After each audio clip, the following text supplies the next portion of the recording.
saya Raihan dan Rizky. Cukup cerah ya pagi-pagi hari ini gitu. Di 2024 ini topik yang lagi hangat-hangatnya dibicarain, apalagi ini bulan Oktober ya, katanya bakalan ada pelantikan presiden terpilih kita yang baru, Bapak Prabowo Subianto. Mengenai pemilu nih, kira-kira kalau misalnya dilihat secara sederhana, pemilu tuh menurut kalian yang gimana sih, yang secara sederhana dan generalnya? Secara sederhana ya, kalau menurut saya pemilu itu sebagai pengaplikasian dari sistem demokrasi itu sendiri. Benar apa yang dikatakan saudara Rehan, bahwasanya pemilu itu merupakan suatu pengaplikasian dari perjalanannya sistem demokrasi. Nah, tanpa berjalannya pemilu ini, justru suatu negara yang menganggap mereka sebagai negara yang demokrasi justru tidak berjalan sebagaimana mestinya, karena pemilu tidak berjalan juga dengan lancar. Ngomong soal demokrasi nih, Amerika sama Indonesia, seingat aku tuh punya sistem presidensial kan, sama-sama punya sistem presidensial, tapi pemilunya beda nih. Kalau misalnya yang Amerika pakai electoral college, kalau misalnya Indonesia pakai popular vote gitu kan. Berarti ya yang udah yang pasangan, kalau di Indonesia pasangan yang paling banyak meraup suara 50% tambah 1 itu yang jadi pasangan calon presiden di periode berikutnya. Menurut kalian nih, dibandingkan sama cara pemilu yang ada di Amerika, kita tuh lebih cocok tetap dengan popular vote atau electoral college di Amerika? Oke, kalau menurut saya sebenarnya ini agak pinggir jurang sih, tapi nggak apa-apa, saya utarakan saja. Kritik juga sebagai sistem demokrasi di Indonesia. Menurut saya pemilu itu seharusnya yang nyoblos, yang memberikan suara itu hanya orang-orang yang sudah mengerti saja terhadap politik ini. Iya sih. Karena ngapain kalau misalnya orang nggak ngerti apa-apa tentang politik disuruh milih yang bakal nggak jelas, pasti mereka bakalan milih yang ngasih mereka keuntungan. Iya. Keuntungan sih. Contohnya makan gratis, itu kan keuntungan yang sementara, nggak menjamin jangka panjang gitu. Iya sih. Tahu nggak sih kalau misalnya fun fact aku baru tahu dari salah satu website, kalau misalnya mayoritas dari voter Indonesia pada tahun 2024 ini rata-rata alumni SD, which is sangat berpendidikan gitu. Jadi aku merasa, ini menurut pandangan aku pribadi ya, aku merasa kalau misalnya pasangan calon presiden pada tahun ini targetnya itu bukan memenangkan rasional masyarakatnya, tapi memenangkan emosional masyarakatnya, which is mereka harus pandai-pandai narik hati gitu kan, melakukan kampanye, terus itu berusaha memberikan janji-janji manis gitu. And talking about janji manis, aku baru mengambil intisari dari pasangan 3 calon presiden kita. Kalau misalnya Pak Ganjar kan yang janjinya menaikkan gaji guru gitu kan. Terus kalau misalnya Bapak Anies katanya kebutuhan pokok bakalan terjangkau, itu masih yang template-template lah, kebutuhan pokok terjangkau. Terus yang menarik perhatian aku tuh bakal ada listrik subsidi kalau misalnya Pak Anies, dan kalau Pak Prabowo ya sudah jelas lah, itu paling populer, makan gratis gitu. Menurut teman-teman nih, dengan kondisi Indonesia yang seperti ini, kira-kira janji program kerja mana yang lebih cocok untuk diterapkan? Baik dari program kerja ketiga calon presiden tersebut, mana yang lebih cocok? Menurut saya salah satu dari ketiga program kerja yang ditarakan oleh ketiga calon presiden tersebut itu sepertinya cocok-cocok saja menurut saya. Tetapi ya benar apa yang dikatakan saudari Nuri tadi, bahwasanya itu adalah template basic yang dimana itu sudah kita pernah dengar dari zaman-zaman atau masa-masa pemilu sebelumnya. Yes. Dan itu menurut penelitian saya perhatikan terus-menerus dari tahun pemilu 2014, 2019 dan 2024 sekarang ini, bahwasanya banyak dari program-program yang sudah template tersebut justru tidak terrealisasikan secara merata. Distribusi dari program-program tersebut tidak ada yang sampai ke timur Indonesia atau bahkan ke Aceh, mungkin di beberapa daerah di Aceh, bahkan Kalimantan yang justru dianggap sebagai salah satu provinsi jin buang anak. Maksudnya apa tuh, Syed? Maksudnya begini ya, banyak dari program tersebut itu seolah-olah meremehkan sumber daya alam yang ada di Kalimantan. Oh.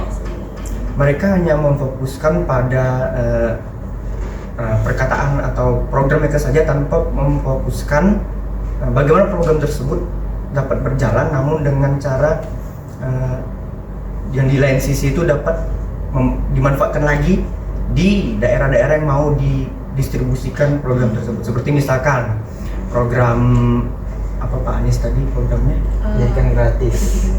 Pendidikan gratis. Iya. Sama listrik subsidi. Nah, listrik subsidi dan pendidikan gratis itu mungkin masih sangat diperlukan di Kalimantan ya, yang daerahnya memang masih mayoritas hutan. Nah, di situ seharusnya dan sewajarnya program tersebut harus diadakan semacam korelasi atau hubungan dengan sumber daya alam yang ada di sana. Misalkan sumber daya alam yang ada di Kalimantan itu kayu ya, dari hutan tersebut mungkin bisa dimanfaatkan sebagaimana mestinya untuk dapat misalkan pendidikan gratis tadi, dari kayu tersebut diolah menjadi kayu. Tidak apa-apa sekolah tersebut dari bangunan kayu, yang penting itu bisa terrealisasikan di Kalimantan. Jadi itu kan namanya proses, ada proses, tidak langsung instan. Karena setiap provinsi Indonesia itu berbeda-beda. Jadi prosesnya pun berbeda. Tidak seperti Jawa. Jawa sangat berbeda dengan Kalimantan.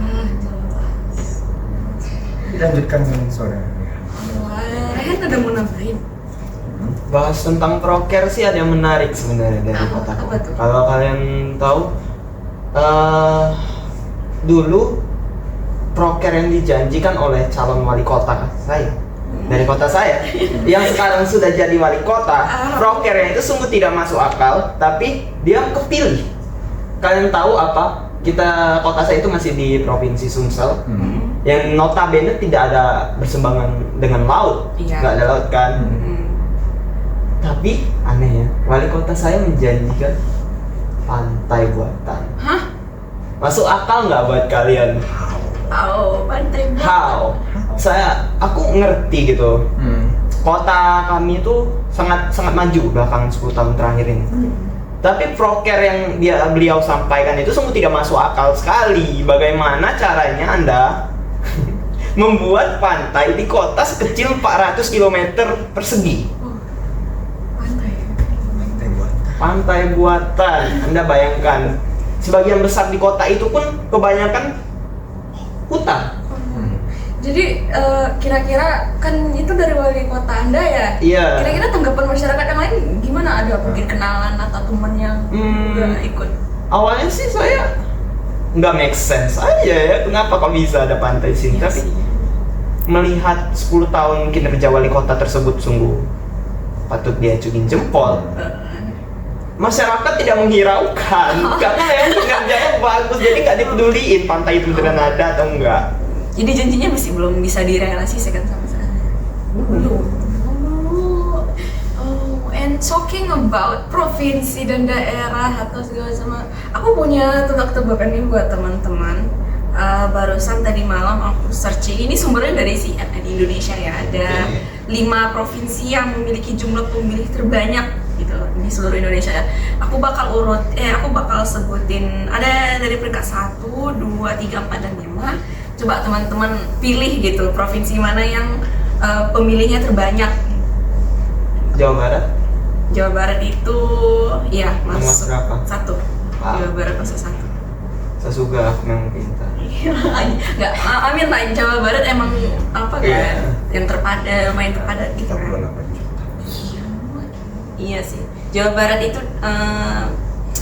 DPT-nya sekitar 35.714 itu menurut data pemilu tahun 2024 ini. Wow. Ada nomor 2, 3, 4, dan 5 nih sisanya. Saya curiga kelima provinsi itu ada di Jawa semua ya. Iya. Oh tidak, tapi tidak Jawa semua. Yang agak mengejutkan saya nggak di Jawa semua. Sumatera Utara. Sumatera Utara masuk keempat dengan jumlah voters 10.853.900 sekian. Lumayan ya. DKI Jakarta. Nggak masuk 5 besar. Aku juga Masuk ya. agak ini ya, Agak itu kecil, wajar. iya sih. Jawa Tengah. Masuk dengan jumlah voters 28.289.000 di urutan ke-3. Jawa Tengah. Sulawesi Selatan. Sulawesi Selatan itu di urutan ke-7 sayangnya. Urutan ke-7. Udah 2 lagi nih. Papua. Baru makan. Butuh clue atau gimana? Belum betul di Jawa. Iya sih, ini sisa 2 aja Sisanya di di Jawa Jawa pasti. Banten. Oh iya, Banten. Banten. You just read my phone or what? Mau. Enggak, Banten itu masuk ke posisi ke-5 dengan jumlah voters 8.842. Jogja. Enggak. Baik. Enggak, no. Jawa Tengah. Udah tadi Jawa Tengah itu urutan Jawa ke-3. Timur. Jawa Timur. Iya, Jawa Timur di urutan kedua dengan jumlah voters 31.402.838. Jadi yang urutan pertama tadi Jawa Barat. Iya, Jawa Barat diikuti dengan Jawa Timur, Jawa Tengah disusul dengan Sumut, lalu diakhiri dengan Banten di urutan ke-5. DKI Jakarta itu masuk provinsi ke-6 terbanyak. Makanya aku juga expect-nya DKI Jakarta kan lumayan diagung-agungkan nih gitu kan. Jadi kayak mikir mungkin DKI Jakarta yang paling banyak ternyata dia. Mungkin pengetahuan geografi saya masih rendah gitu ya. Dan tau gak sih kira-kira dengan kampanye era teknologi digital yang sekarang mungkin membludak, hal yang paling berkontribusi besar dalam kampanye masing-masing paslon? Oke, gas.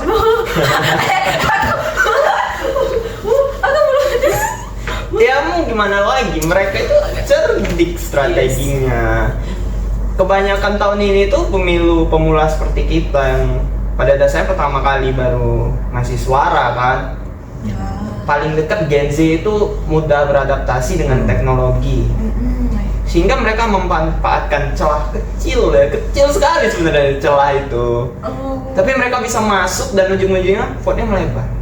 Menurut aku ini bukan celah yang kecil ya, karena teknologi ini justru wadah yang bisa membuat lubang nasar gitu. Maksud aku gini, mengerikannya teknologi pada era kampanye 2024 ini adalah kalau misalnya dilihat dari sisi negatifnya ya, ada banyak website-website yang memberikan hoax, misinformasi, sehingga memberikan kubu ini mengatakan ini, kubu ini mengatakan itu gitu.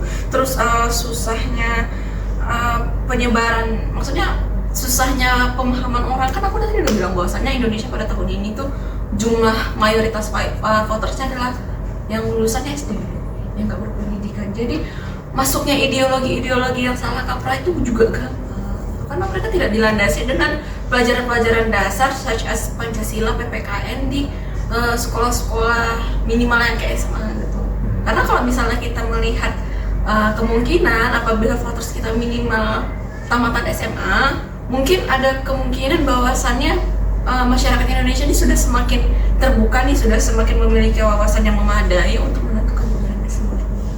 Tapi talking about pemilihan sendiri ya, kita kan sebagai anak hubungan internasional harus mikir juga dong, paslon-paslon ini kira-kira yang punya pengalaman lebih dan kira-kira bisa berkontribusi dalam hubungan diplomasi luar negeri kita siapa? Kira-kira pasangan calon yang mana sih gitu? Diplomasi luar negeri ya? Iya. Kalau menurut saya pasangan nomor 3 sih semua menarik, karena beliau ada Mahfud MD sebagai wapres, cawapres ya. Iya sih. Beliau sangat berpengalaman dalam dunia politik. Namun sayangnya ya, capresnya melakukan blunder besar di tengah-tengah kampanye, itu sayang sekali sih. Waduh. Aduh, ini juga podcastnya menurut saya bahaya sekali sih. Kalau misalnya menurut ini gimana? Ya benar ya Pak Mahfud tadi. Tapi juga ada Pak Anies sebagai akademisi. Ya. Karena pada dasarnya jika akademinya saya memimpin, kemungkinan akan bagus juga. Tapi yang masih saya ragukan itu adalah di cawapresnya. Cawapres dari Pak Anies. Pak Anies agak. Jujur saya belum tahu apa latar belakang dari cawapres dari Pak Anies. Jadi ya itu tadi, dari ketiga kandidat tersebut kita pasti memiliki salah satu orang yang memang benar-benar layak, seperti Pak Mahfud tadi, Pak Anies. Iya. Untuk paslon nomor 2 saya tidak tahu siapa, karena dari kedua orang di paslon 02 tersebut memiliki latar belakang yang memang memiliki perspektif yang negatif dari masyarakat di Indonesia. Iya sih, tapi kalau misalnya bicara tentang hubungan internasional, tadi si Rehan udah ngomongin paslon 03 dan lalu Kiki ngomong paslon 01, biar adil biar seimbang saya ngomongin paslon 02 nih karena karena nggak trust sih sama Prabowo ya. Iya. Bukan masalah biar lengkap gitu, biar seimbang. Tapi bukan masalah trust atau nggak trust. Prabowo kan pernah menjadi Menteri Pertahanan dan Keamanan negeri kita, yang which is itu jika saya lihat dari berita-berita pada tahun-tahun sebelumnya, Pak Prabowo saya melakukan kunjungan ke negara-negara seperti Rusia ataupun negara-negara lain, walaupun konteksnya itu untuk keamanan pertahanan, basically militer lah ya. Tapi kalau misalnya dilihat secara kasat mata tersebut dibandingkan dengan Bapak Anies yang memang pernah melakukan beberapa diplomasi luar negeri, tapi ya udah sebatas itu doang gitu kan. Sementara Pak Prabowo tuh udah memiliki jam terbang jauh sebelum dia mencalonkan diri menjadi pasangan calon presiden pada tahun 2024. Jadi kalau misalnya bicara tentang pengalaman, aku pilih Prabowo.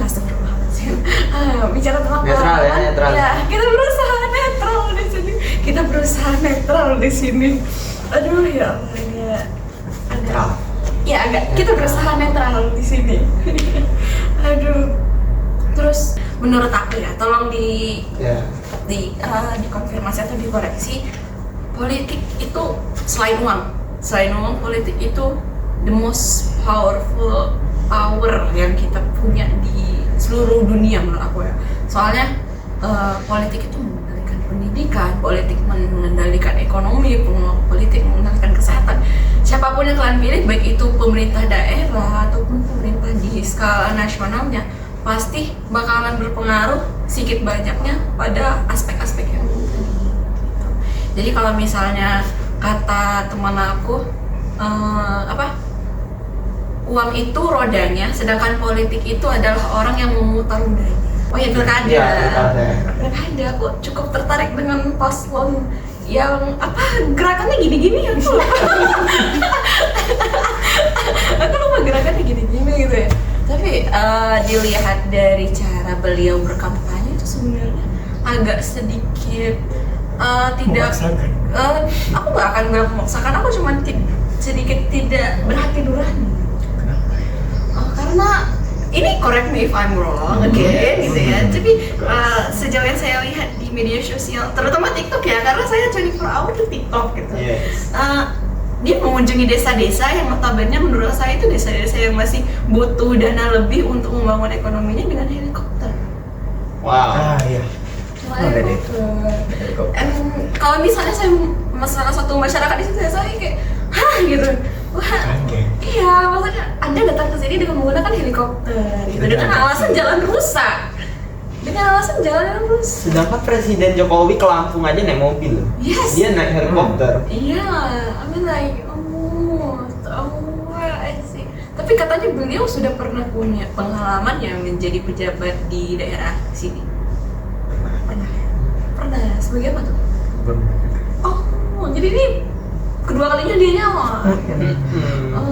Jadi sebagai gubernur dan ada salah satu masyarakat, ada ini nggak sih, ada janji-janji atau setidaknya benefit selama dia menjabat sebagai 5 tahun belakangan ini gitu? Sebenarnya kalau dibilang kinerja beliau terlihat atau tidak, saya bilang kurang. Iya sih. Apalagi saya ini orang yang sering PP dari kota saya ke Palembang, itu jaraknya sekitar 8 jam. Lumayan ya. Kalau kalian tahu itu biasanya naik travel lewat jalan lintas Sumatera. Pasti iya sih banyak. Jalan lintas Sumatera itu kan melalui banyak kota kan ya. Itu saya itu melihat gitu pembangunan dari kondisi jalannya bagaimana, kotanya mati atau tidak. Itu benar-benar kelihatan, benar-benar kerasa. Problem yang saya sampaikan di sini lebih kepada jalan sih. Soalnya kondisi tetangga sebelah Lampung itu sendiri sampai viral kan waktu itu gara-gara jalan doang. Iya sih, bener. Masalahnya jalan di ALS ini antar lintas Sumatera ini kayak nggak ada perkembangan. Lampu jalan pun, wah itu kalau malam kacau itu kalau nggak ada lampu tembak. Itu belum di apa ya? Nggak ada lampu. Belum ada ditangani sama sekali. Mungkin ada ditangani, cuman mungkin nggak se-impact itu. Mungkin. Ditanganin gimana ya? Saya ini sudah sering banget loh dari tahun 2018-19 gitu. Jalannya gitu-gitu doang, lampunya nggak ada. Ya.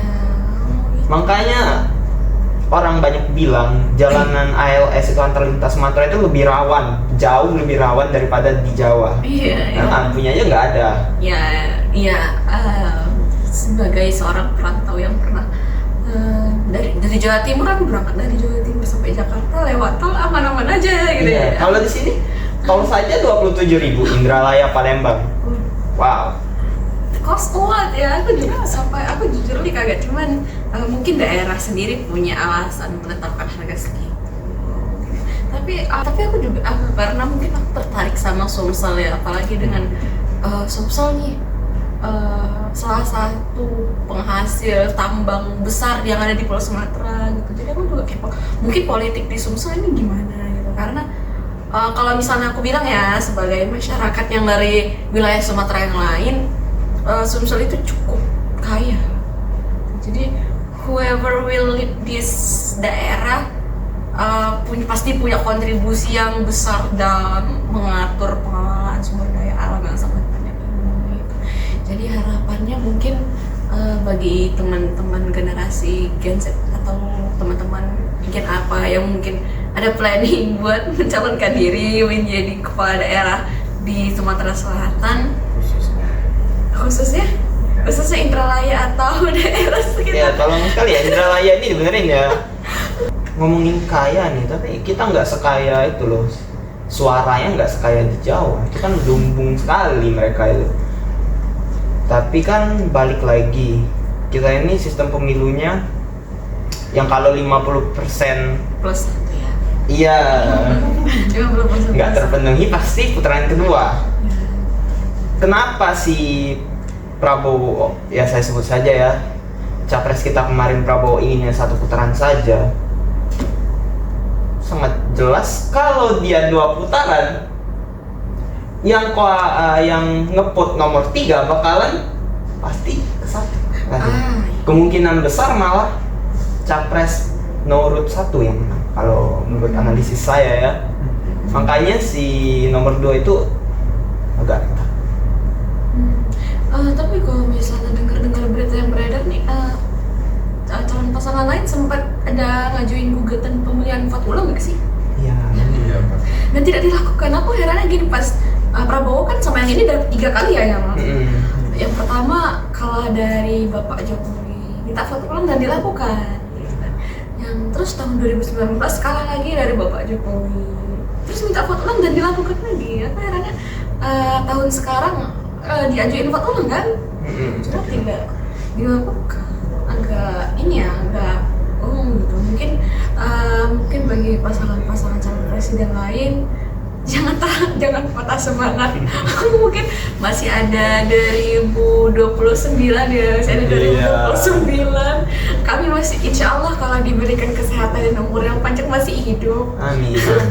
Mungkin apa kira-kira kita kan sebagai mahasiswa nih, kira-kira yang dibutuhkan oleh masyarakat Indonesia untuk memilih ataupun ya melakukan pemilihan yang bijak itu, mereka butuh apa nih?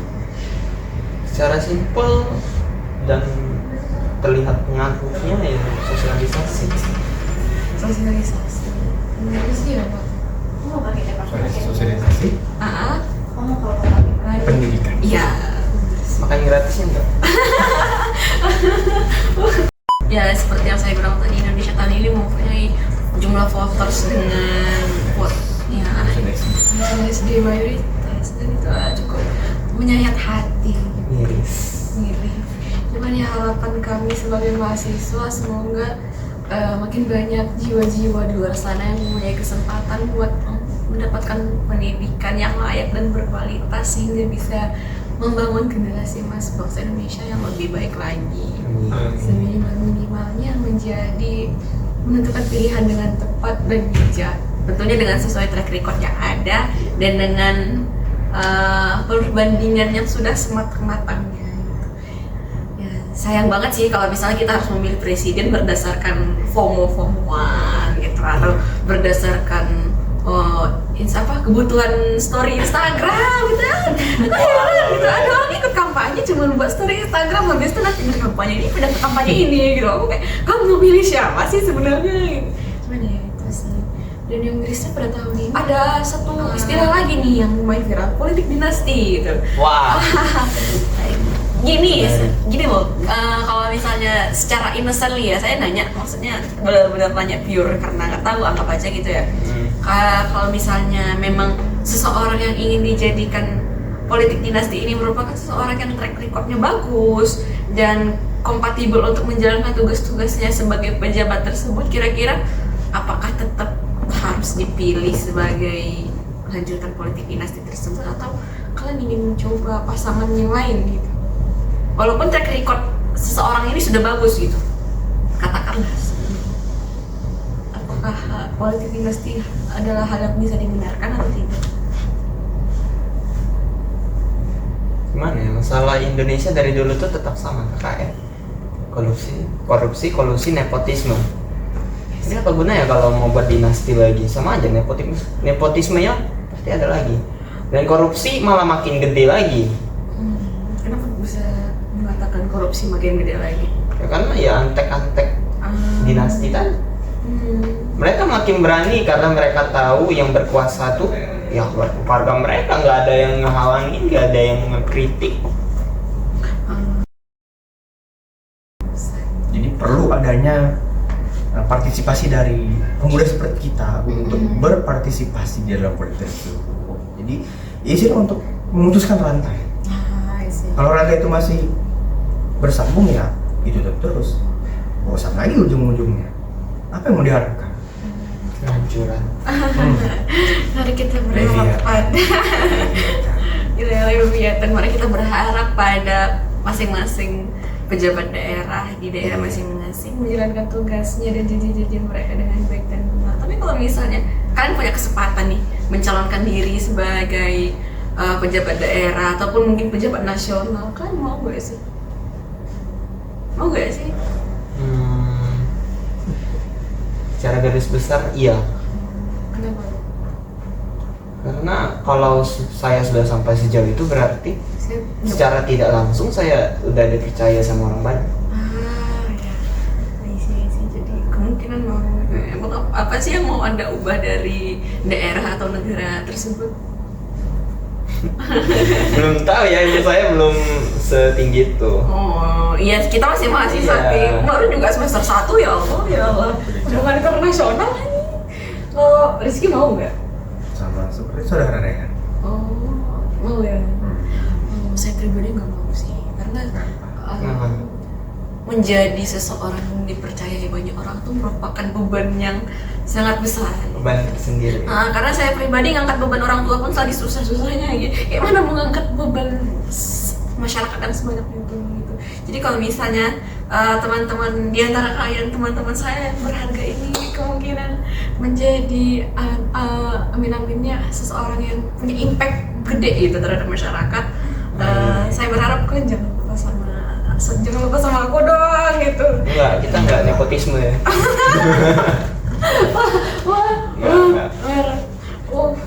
Mungkin mengingat mungkin teman-teman yang nonton podcast ini juga dosen dan kami juga fasilitas seadanya gitu ya, HP 1, ruangan lab hasil pinjam.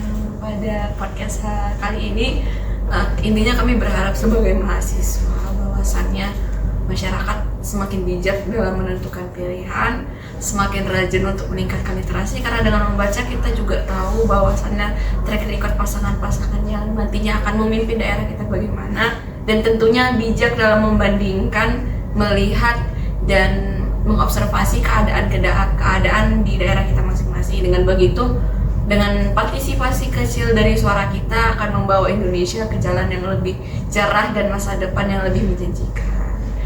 Saya Nuri Azra Akila, teman saya Rehan dan Rizky, mohon pamit undur diri dan see you guys in the next video.